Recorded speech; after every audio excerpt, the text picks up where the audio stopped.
Assalamualaikum warahmatullahi wabarakatuh. Izin memperkenalkan diri, nama Salma Alisa Sadia, NPM 234120046, kelas akuntansi 23A, mata kuliah pengantar akuntansi. Di sini saya akan menjelaskan materi tentang akuntansi perusahaan dagang, sistem periodik, dan perpetual. Pengertian perusahaan dagang. Perusahaan dagang adalah perusahaan yang kegiatannya membeli barang, menyimpannya, dan menjual kembali barang dagangan tersebut kepada konsumen tanpa memberi nilai tambah. Nilai tambah yang dimaksud yaitu mengubah atau mengolahnya sehingga nilai atau harga barangnya menjadi tinggi. Berikut adalah metode penilaian persediaan barang. Yang pertama ada first in, first out atau FIFO. Metode FIFO adalah metode penilaian barang di mana persediaan barang yang pertama kali masuk yaitu barang yang keluar terlebih dahulu pertama kali.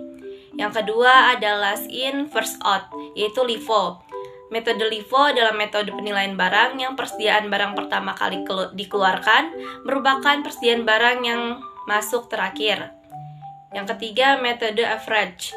Metode ini adalah metode penilaian persediaan barang yang membagi antara ketersediaan barang untuk dijual dengan jumlah barang yang tersedia.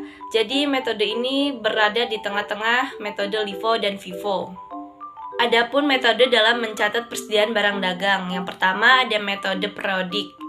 Metode pencatatan ini dilakukan pada akhir periode penjualan. Jadi persediaan barang dagang tidak langsung dicatat saat terjadi transaksi. Metode periodik juga disebut sebagai metode fisik karena pencatatannya dilakukan dengan cara mengecek langsung persediaan barang dagang. Perlu diingat bahwa meskipun jumlah persediaan barang hanya dicatat pada akhir periode, tetapi transaksi penjualan tetap dicatat setiap kali terjadinya transaksi penjualan. Yang kedua ada metode perpetual. Metode perpetual atau terus-menerus biasanya digunakan pada perusahaan yang menjual barang dagangan dengan harga yang relatif mahal, tetapi jarang terjadi.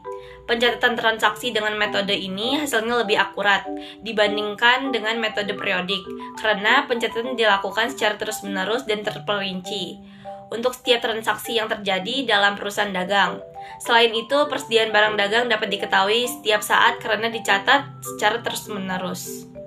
Perbedaan pencatatan pembelian, yaitu yang pertama metode periodik terbagi menjadi pembelian di debit, retur pembelian di kredit, potongan pembelian di kredit, dan beban angkut pembelian di debit. Sedangkan metode perpetual yaitu dijadikan satu akun, yaitu persediaan barang dagang. Perbedaan pencatatan penjualan. Yang pertama ada metode periodik yaitu terbagi menjadi penjualan di kredit, retur penjualan di debit, potongan penjualan di debit. Sedangkan metode perpetual yaitu terbagi menjadi penjualan di kredit, retur penjualan di debit, dan potongan penjualan di debit. Ketika ada transaksi penjualan, maka diikuti dengan jurnal penambahan HPP dan pengurangan PBD. Ketika ada retur penjualan, maka diikuti dengan jurnal penambahan PBD dan pengurangan HPP.